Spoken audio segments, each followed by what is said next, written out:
Registration न होने के चलते पिछले कई दिनों से हरिद्वार और ऋषिकेश में फंसे चारधाम यात्रियों के लिए बड़ी खुशखबरी है। अब चारधाम यात्रियों को हरिद्वार ऋषिकेश में रजिस्ट्रेशन के लिए लंबी लाइन लगाने और कई दिनों तक यहां रुकने की जरूरत नहीं पड़ेगी। सीएम धामी के आदेश पर उत्तराखंड प्रशासन ने एक खास कदम उठाया है। दरअसल जब से चारधाम यात्रा शुरू हुई है तब से हर दिन श्रद्धालुओं के रिकॉर्ड टूट रहे हैं। अब तक 13 लाख से ज्यादा भक्त चारधाम की यात्रा कर चुके हैं, जबकि भक्तों की भारी भीड़ हर दिन रजिस्ट्रेशन के लिए हरिद्वार और ऋषिकेश का रुख कर रही है। उसी भीड़ को कम करने के मकसद से सरकार ने ये कदम उठाया है और चारधाम यात्रियों को बड़ी सौगात दी है। उत्तराखंड सरकार ने ऐसे यात्रियों के रजिस्ट्रेशन कराकर उनको स्पेशल पास देकर चारधाम यात्रा पर भेजने का फैसला किया है।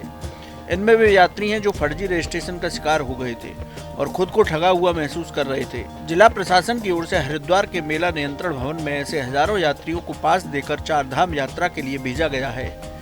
हरिद्वार के मेला नियंत्रण भवन में इसके लिए स्पेशल कैंप लगाया गया और देश के कई राज्यों से यहाँ यात्रियों को रवाना किया गया। अब तक 10,000 ऐसे यात्रियों को चारधाम के लिए भेजा जा चुका है। प्रशासन ने उन सभी यात्रियों से यात्रा पर जाने की अपील की है जो किसी न किसी वजह से रजिस्ट्रेशन न होने के चलते यहाँ फंसे हुए थे। इन चारधाम यात्रियों में कई ऐसे भी हैं जो ट्रैवल एजेंट और टूर ऑपरेटर की तरफ से किए गए फर्जी रजिस्ट्रेशन का शिकार हो गए थे और पिछले कई दिनों से यहाँ फंसे हुए थे। वहीं कई तो ऐसे हैं जिनका केवल 2 धाम का ही रजिस्ट्रेशन हुआ था। तमाम अव्यवस्थाओं के बावजूद चारधाम यात्रा को लेकर श्रद्धालुओं में उत्साह देखते ही बन रहा है। हर दिन नए रिकॉर्ड बन रहे हैं। मात्र 15 दिनों में ही दर्शनार्थियों ने पुराने सारे रिकॉर्ड तोड़ दिए हैं। यही नहीं, अब तक जून महीने तक की यात्रा के लिए ऑनलाइन रजिस्ट्रेशन भी फुल हो चुके हैं। बाबा के दरबार में भक्तों के जयकारे जारी हैं। आने वाले दिनों में यात्रा और आसान हो, इसके लिए प्रशासन भी पूरी तरह कमर कसकर तैयार है। प्रशासन की ओर से जारी आंकड़ों के मुताबिक अब तक 13 लाख से ज्यादा श्रद्धालुओं ने चारधाम में दर्शन किए हैं, जो अब तक का रिकॉर्ड है। 10 मई को केदारनाथ, गंगोत्री और यमुनोत्री के कपाट खुले, जबकि 12 मई को बद्रीनाथ धाम के कपाट खोले गए।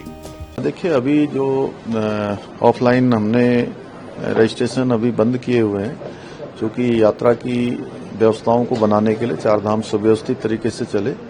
अभी वो बंद रहेंगे 31 मई तक और आगे भी, चूंकि यात्रा पूरे जून में ज्यादा रहने की संभावना है, तो उसके अनुरूप आगे हम लोग डिसीजन लेंगे उसमें।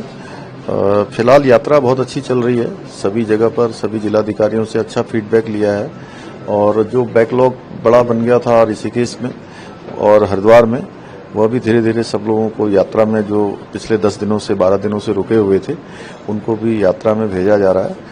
और अच्छी है यात्रा, सबकी सुरक्षा हो, सबकी यात्रा अच्छी हो, यही हमारा प्रयास है। कैसी लगी आपको हमारी जानकारी, हमें कमेंट बॉक्स में जरूर बताएं। बाकी धर्म कर्म से जुड़ी तमाम जानकारी के लिए सब्सक्राइब कीजिए हमारा डिजिटल चैनल और देखते रहिए न्यूज नेशन स्तुति।